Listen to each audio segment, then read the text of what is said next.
A'udzu billahi minasyaitonir rajim. Bismillahirrahmanirrahim. Alhamdulillahi rabbil alamin. Wa bihi nasta'in. Wa sallallahu ala Muhammadin wa ala alihi thayyibin at-tahirin wa ashabil muntajabin. Sebagaimana kita ketahui bahwasanya filsafat Islam di dalam pembahasannya terbagi atas filsafat secara tinjauan umum dan secara tinjauan khusus. Secara tinjauan umum, pembahasan intinya adalah hukum-hukum wujud secara universal, dan pembahasan khususnya wujud Tuhan. Nah, dalam kesempatan ini kita akan memasuki pembahasan yang berhubungan dengan wujud khusus, yakni wujud Tuhan. Atau kita akan memasuki filsafat ketuhanan.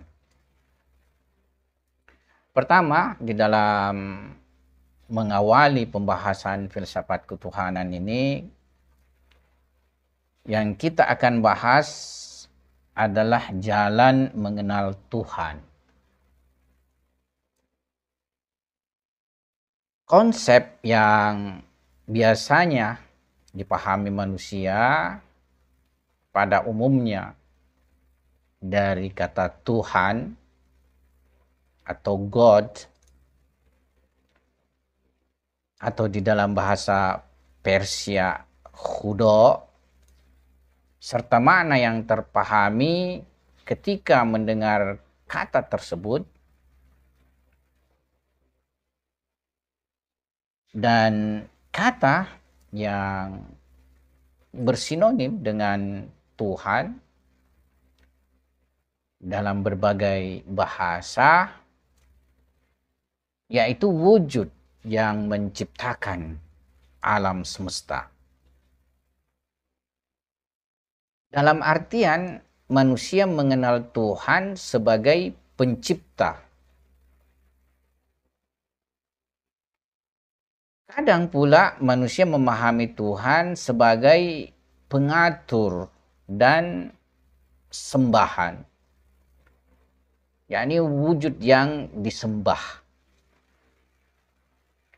Dan pada hakikatnya manusia mengenal Tuhan sebagai wujud yang melakukan perbuatan mencipta atau mengelola alam semesta. Dalam tinjauan filosof, konsep-konsep tersebut terabstraksi dari perbuatan Tuhan, bukan dari zat Tuhan. Jadi tinjauannya tidak terhadap zat Tuhan. Bahkan terkadang dari perbuatan ciptaan seperti menyembah Tuhan. Oleh karena itu, para filosof berusaha menggunakan sebuah konsep yang menggambarkan zat Tuhan tanpa melihat perbuatan dan ciptaannya. Atas dasar ini mereka memilih konsep wajibul wujud sebagai ganti penggunaan kata Tuhan yang berkonotasi pencipta atau pengatur. Nah, wajibul wujud yaitu wujud yang wujudnya bersifat daruri, bersifat niscaya, dan tidak akan meniada, serta azali dari segi kewujudannya. Jadi dia adalah sarmadi, yaitu azali dan abadi dari segi eksistensi. Meskipun demikian, konsep wajibul wujud merupakan konsep universal dan secara esensial dapat diterapkan pada beragam misdak. Namun sebaik-baiknya penggunaan kata untuk Tuhan adalah nama Allah. Jadi pada dasarnya konsep wajibul wujud sendiri itu merupakan konsep universal. Makanya ia bisa diterapkan pada beragam misdak. Tapi nanti dibuktikan bahwa wajibul wujud itu niscaya ketunggalannya. Nah, terkait penggunaan nama untuk wajibul wujud ini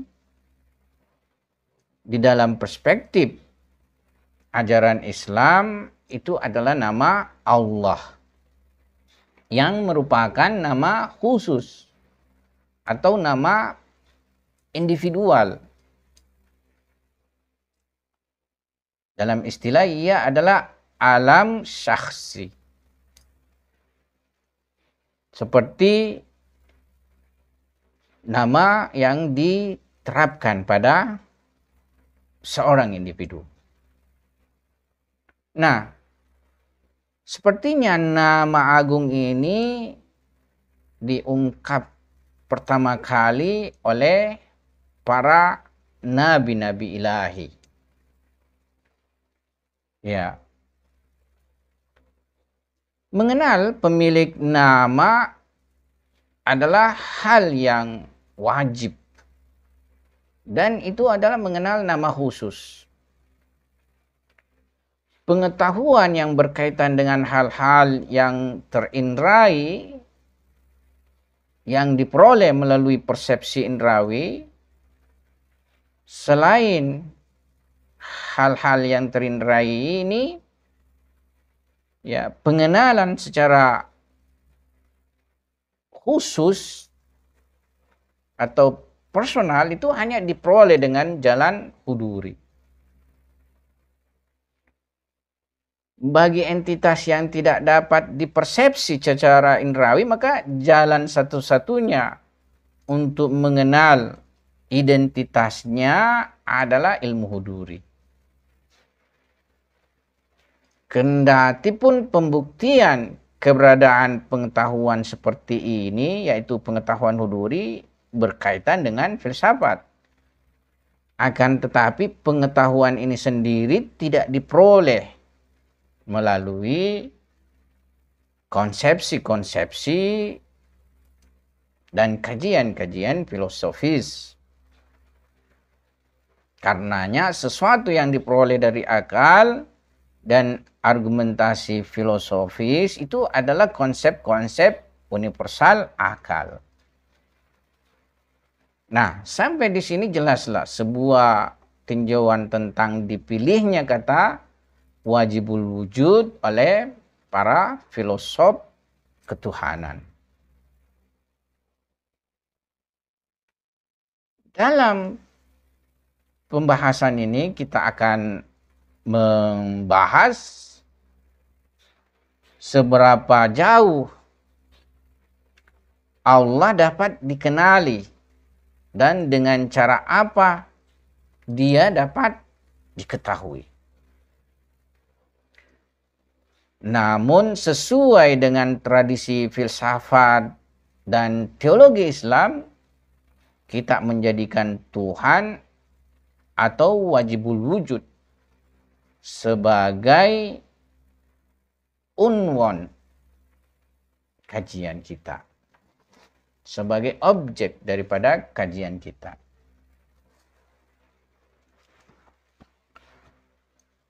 Ya, ilmu ma'rifatullah adalah ilmu filsafat yang paling tinggi dan paling bernilai. Tanpa mengenal Tuhan, kesempurnaan hakiki manusia adalah hal yang mustahil bisa tercapai. Karena sebagaimana yang telah dibuktikan pada tempatnya, kesempurnaan hakiki manusia hanya terwujud dalam pancaran kedekatan manusia dengan Tuhan. Dan tentu kedekatan pada Tuhan tanpa pengetahuan atasnya adalah hal yang tidak mungkin.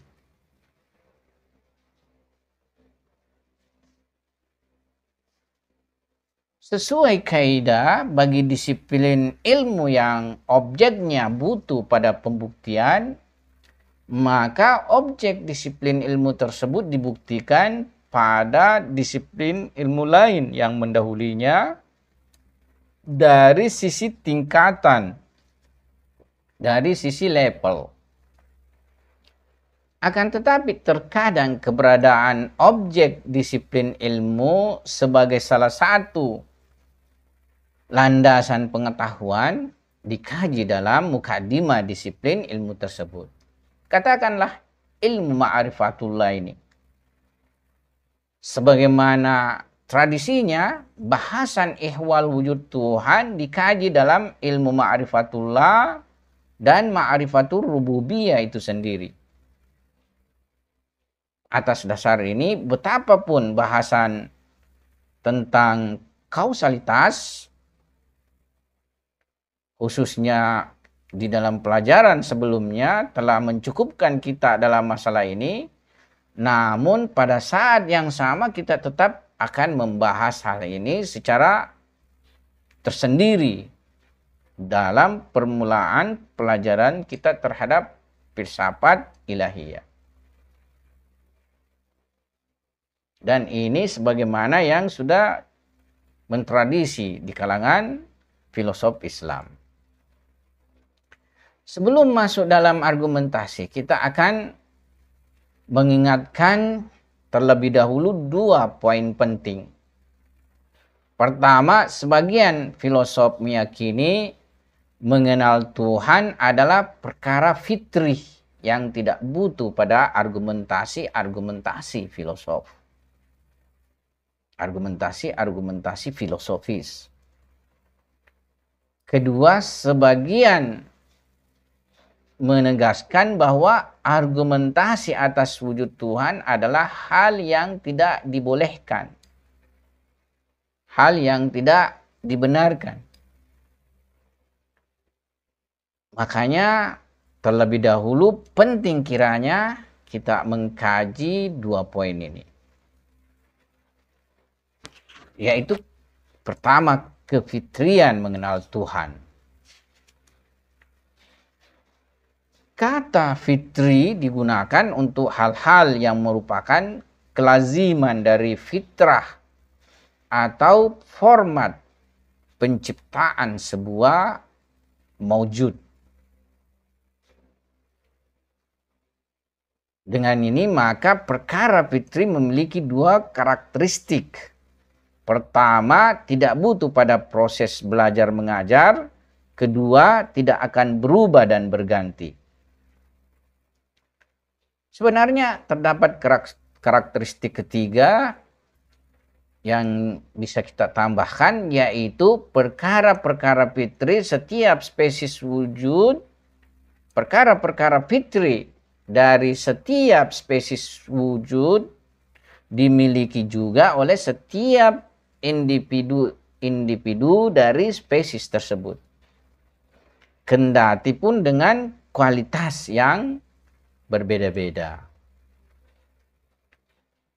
Perkara fitri yang berkaitan dengan manusia dapat diklasifikasi dalam dua bagian universal.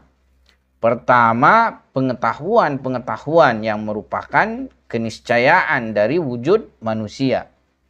Kedua, kecenderungan-kecenderungan yang merupakan kelaziman dari penciptaan manusia. Terkadang juga kata fitri digunakan sebagai lawan dari kata naluri. Dalam hal ini fitri dikhususkan pada manusia, sedang naluri juga terdapat pada hewan-hewan lainnya. Berkenaan dengan Tuhan, terkadang dikatakan mengenal Tuhan adalah perkara fitri dan ia termasuk fitri jenis pertama. Akan tetapi mencari dan menyembah Tuhan merupakan perkara fitri dari jenis yang kedua. Dalam hal ini kajian kita tentang ma'rifatullah, tentang mengenal Tuhan, bukan menyembah Tuhan. Terkadang juga yang dimaksud dengan kefitrian mengenal Tuhan adalah ilmu huduri yang dimiliki oleh setiap manusia dengan kualitas yang berbeda-beda. Boleh jadi ayat alastu birabbikum qalu bala syahidna mengisyaratkan permasalahan ini. Dalam pelajaran 49 disebutkan akibat yang memiliki sebuah derajat dalam kenonmaterian akan memiliki sebuah tingkatan dalam ilmu huduri atas sebab ontologisnya.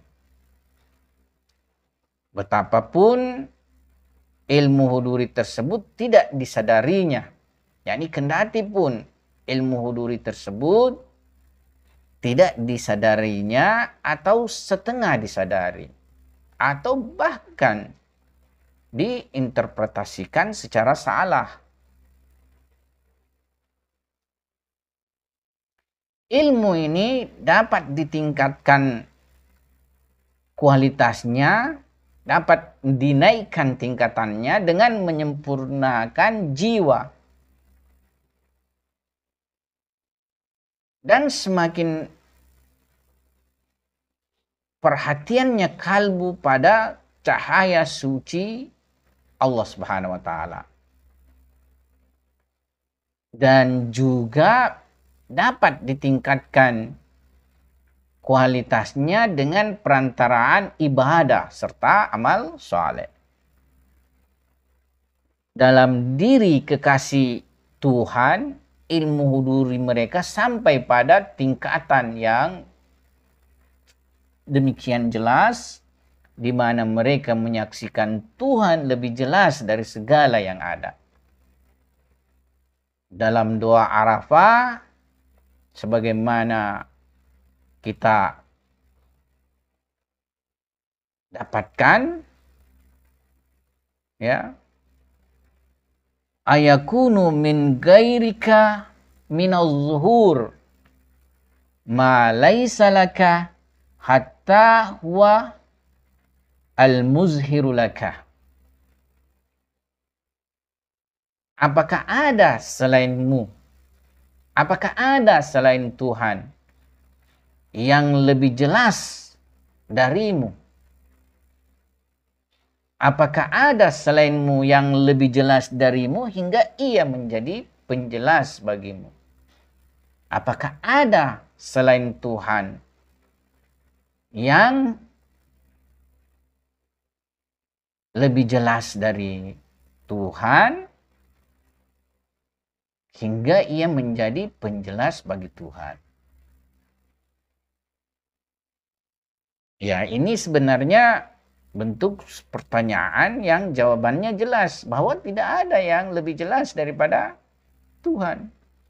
Sehingga tidak ada yang lain bisa menjadi wasilah petunjuk kepada Tuhan.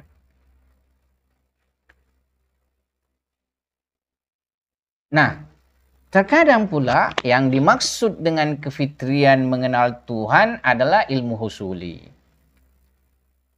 Boleh jadi yang dimaksud dengan pengetahuan husuli fitri adalah badihi awaliyah. Badihi primer yang dinisbahkan pada fitrah akal. Boleh jadi juga yang dimaksud adalah badihi sekunder, yang dalam logika disebut dengan fitriyat. Terkadang pula lebih umum lagi dan meliputi pengetahuan nazari yang dekat dengan badihi. Yakni setiap manusia dengan akal yang diberikan Tuhan mampu memahami pengetahuan tersebut tanpa butuh pada argumentasi yang pelik. Argumentasi yang sulit. Sebagaimana halnya dengan mereka yang tidak mendapatkan pendidikan tinggi tapi mampu mengetahui keberadaan Tuhan dengan argumentasi yang sederhana. Bahkan mereka yang tidak menjalani pendidikan.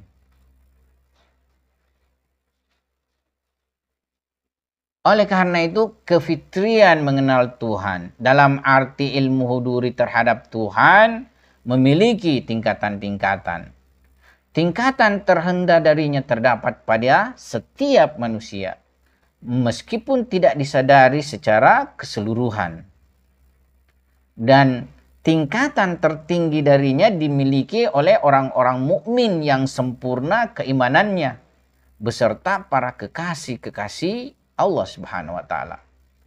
Tidak ada satupun dari tingkatan ilmu huduri tersebut yang diperoleh dari argumentasi filosofis. Adapun kefitrian mengenal Tuhan dalam bingkai ilmu husuli yang mendekati badihi diperoleh melalui akal dan argumentasi. Kedekatannya dengan badihi serta kemudahan argumentasinya bukan bermakna ketakbutuhannya pada argumentasi. Apabila ada yang mengklaim bahwa ilmu husuli terhadap Tuhan merupakan perkara badihi atau perkara fitri dalam logika dan tidak butuh pada argumentasi, maka klaim tersebut tidak dapat diterima. Klaim tersebut tidak dapat dibuktikan kebenarannya. Nah, sekarang kita tentunya akan membahas kemungkinan burhan atas eksistensi Tuhan. Masalah lain yang mesti dikaji di sini adalah apakah burhan akli, apakah argumentasi rasional atas wujud Tuhan dapat disusun ataukah tidak. Dalam kondisi pertama, yakni bisa, bagaimana merasionalkan ucapan sebagian filosof ternama seperti Bu Alisina yang mengafirmasi tidak benarnya atau tidak berlakunya argumentasi atas wujud Tuhan. Sementara dalam kondisi kedua, yakni tidak bisa, bagaimana cara membuktikan wujud Tuhan?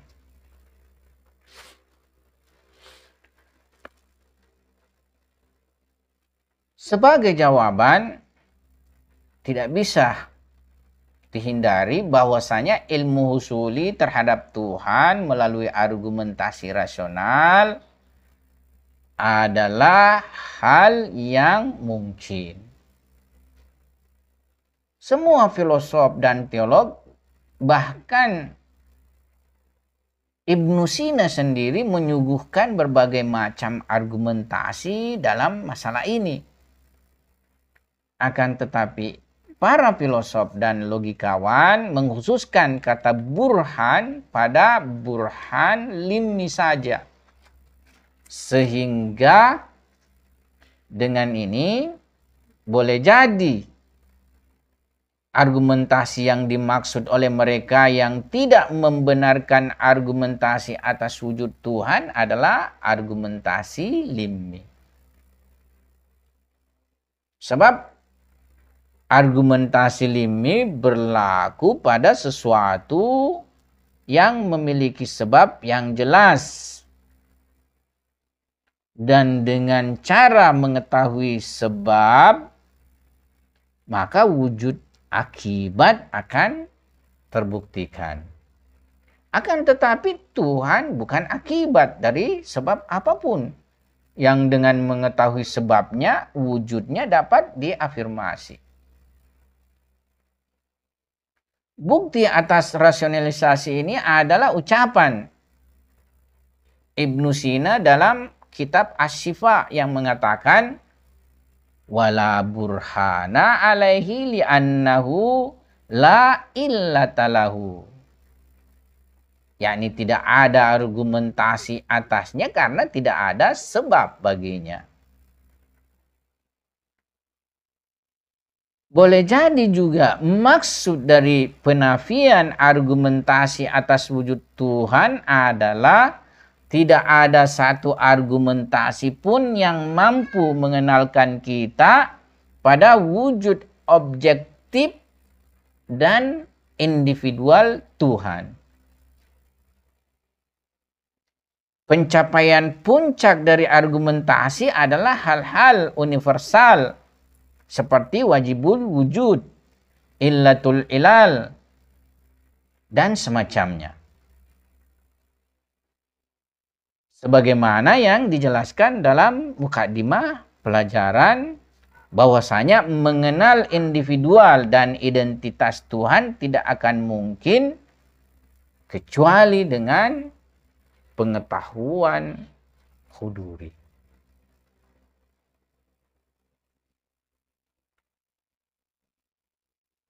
Kemungkinan ketiga yang juga bisa dikemukakan di sini adalah kandungan dari argumentasi atas wujud Tuhan, yaitu ciptaan memiliki pencipta. Wujud akibat memiliki sebab dari segala sebab. Mungkinul wujud butuh pada wajibul wujud. Yakni argumentasi-argumentasi tersebut secara primer membuktikan keberadaan predikat-predikat bagi ciptaan. Argumentasi tersebut tidak membuktikan keberadaan pencipta dan wajibul wujud secara langsung. Rasionalisasi ini relevan dengan mereka yang mengatakan al-wajibul wujud la burhana alai bil zati bal bil arad. Yakni wajibul wujud tidak memiliki argumentasi atasnya secara zati, esensial, melainkan secara aksiden, secara arad.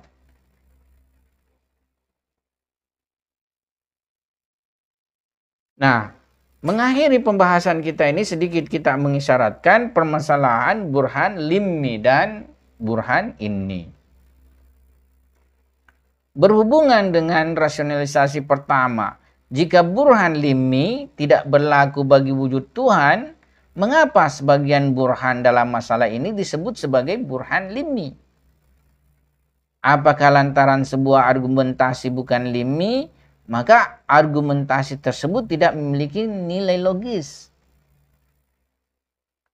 Jawaban mendasar atas masalah ini butuh pada penelitian yang lebih serius. Yakni jawaban yang dalam atas masalah ini butuh pada penelitian yang lebih serius dan komprehensif ihwal klasifikasi burhan. Karena mengkajinya di tempat ini akan menjauhkan kita dari tujuan inti pembahasan kita ini, ya, maka kita tentunya tidak bisa memasukinya. Adapun yang bisa kita sampaikan di sini secara ringkas yaitu jika kita mendefinisikan burhan limmi seperti di bawah ini, Maka burhan limi bukan hanya berlaku pada semua masalah-masalah filsafat, tapi juga berlaku pada wujud Tuhan. Nah, berikut kita mendefinisikan bahwasanya burhan limi adalah burhan yang term tengahnya, middle term, adalah sebab dipredikasinya subjek konklusi, ya, dipredikasinya subjek konklusi pada predikat konklusi. Tanpa perhatian apakah term tengah tersebut, tanpa perhatian terhadap apakah term tengah tersebut merupakan sebab bagi predikat ataukah bukan sebab bagi predikat, merupakan sebab hakiki dan eksternal atau sebab analisis dan internal. Jadi maksudnya seperti ini. Burhan limi itu yakni burhan yang term tengahnya merupakan sebab dipredikasikannya subjek konklusi pada predikat konklusi, tanpa menghiraukan apakah term tengah tersebut merupakan sebab bagi predikat atau bukan, merupakan sebab hakiki dan eksternal atau sebab analisis dan internal. Nah, berdasarkan definisi ini, jika term tengah argumentasi adalah konsep-konsep semisal imkan, faktor eksistensi dan sejenisnya, maka argumentasi ini disebut dengan argumentasi limi. Alasannya sesuai dengan ucapan para filosof yang menyebabkan ucapan para filosof bahwasanya yang menyebabkan akibat butuh pada sebab adalah keimkanan esensialnya, yakni keimkanan zati atau kefakiran eksistensial, kefakiran wujudi. Oleh karena itu, pembuktian adanya wajibul wujud untuk mungkinul wujud dilakukan dengan sesuatu yang berdasarkan analisa akal, bahwasanya sebab butuhnya mereka, yakni mungkinul wujud, pada wajibul wujud.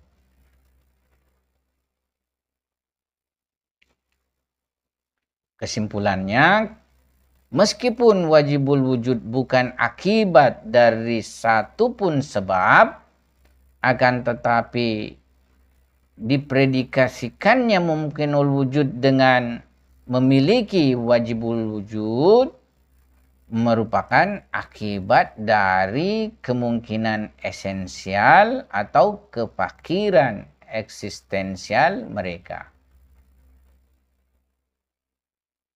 Sebagaimana diisyaratkan dalam definisi, hal ini merupakan burhan limi.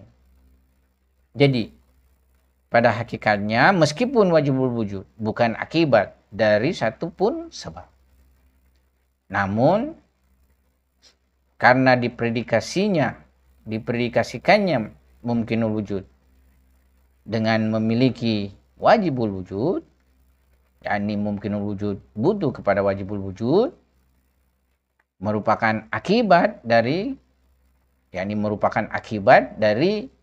ia itu adalah kemungkinan esensial atau kefakiran eksistensial. Ya, nah ini sesuai dengan yang diisyaratkan dalam definisi, dan hal ini merupakan bentuk dari burhan limi. Akan tetapi jika dalam burhan limi diisyaratkan bahwa term tengah mesti merupakan sebab eksternal dan hakiki, maka bukan hanya tidak berlaku pada wujud Tuhan, bahkan burhan semacam ini juga tidak akan ditemukan pada masalah-masalah filsafat yang lainnya. Kesimpulannya, argumentasi filosofis yang disusun berdasarkan keterkaitan batasan-batasannya, yakni hudud, baik burhan limi maupun ini, memiliki nilai logis yang cukup. Menyebutnya sebagai burhan ini tidak menghilangkan nilai kelogisannya. Bahkan dapat dikatakan dalam setiap burhan limi terkandung sebuah burhan ini, yang makna premis mayornya adalah kemustahilan terpisahnya akibat dari sebab sempurnanya. Ya, inilah kita punya pembahasan pada sesi pertama daripada filsafat ketuhanan ini. Semoga kita bisa melanjutkan pembahasan sesi kedua terkait masalah filsafat ketuhanan. Wabillahi taufiq wal hidayah. Assalamualaikum warahmatullahi wabarakatuh.